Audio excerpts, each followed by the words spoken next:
എല്ലാവർക്കും നമസ്കാരമുണ്ട്. അപ്പൊ നമ്മള് മറ്റത്തൂർ പഞ്ചായത്തിലെ ഓരോ അഴിമതികൾ നമ്മൾ പറയുമ്പോ ഇവര് നമ്മുടെ അടുത്ത് പറയാറുള്ള കാര്യം എന്താണെന്ന് വെച്ചാൽ നമ്മള് വെറുതെ പറയാണ്, പഞ്ചായത്ത് പ്രസിഡന്റിനെ തരം താത്താൻ പറയണതാണ്, അങ്ങനെ പല കാര്യങ്ങളും ഇവര് പറയാറുണ്ട്. അപ്പൊ ഇന്ന് നമ്മള് അഴിമതിയുടെ ഒരു നേർചിത്രം നമ്മൾ നേരിട്ട് കണ്ടു. ഒരു LP സ്കൂളിലെ സീലിംഗ് മൊത്തമായിട്ട് വീണേക്കാണ്. ഇതിനെന്ത് ന്യായീകരണം അവർക്ക് പറയാനുള്ള നാണാവലില്ല ന്യായീകരിച്ചിരിക്കാനായിട്ട്.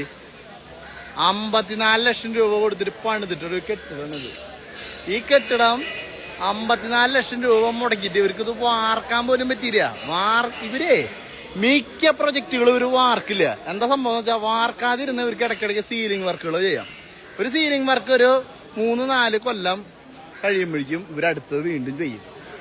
ഈ സാധനം പണി കഴിഞ്ഞിട്ടേ 2 കൊല്ലം പോലെ ഇല്ല, അപ്പോഴേക്കാണ് ഇവര് ഈ പറഞ്ഞ രീതിയിൽ ഇടിഞ്ഞു പൊളിഞ്ഞ് വീണാക്കുന്നത്. ഇന്ന് കളക്ടർ അവധി പ്രഖ്യാപിച്ചേക്കാണ്. അതുകൊണ്ട് പിള്ളേരാരും ഇല്ല. ഇനി പിള്ളേരൊക്കെ ഉള്ള സമയത്ത് ഇത് വീണ് കഴിഞ്ഞാൽ എന്തായിരിക്കും അവസ്ഥ?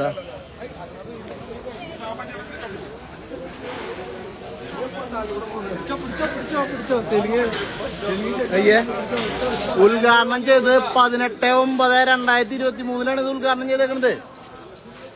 54 ലക്ഷം രൂപയ്ക്ക് പണിത കെട്ടിടത്തില് സീലിംഗ് വർക്കാണ് ഇടിഞ്ഞ് പൊളിഞ്ഞ് തവിട് പിടിയിട്ട് കിടക്കണത്. അപ്പോ നമ്മളൊരു കാര്യം പറയുമ്പോ നമ്മുടെ ജെന്യൂനിറ്റിയാണ് ഇവര് ചോദ്യം ചെയ്യണത്. ഞാൻ പറഞ്ഞു, നമ്മളിപ്പോ ഒരു 10-40 ദിവസമായിട്ട് പഞ്ചായത്തിലെ ഓരോ വിഷയങ്ങളായിട്ട് നമ്മൾ എടുക്കണ്.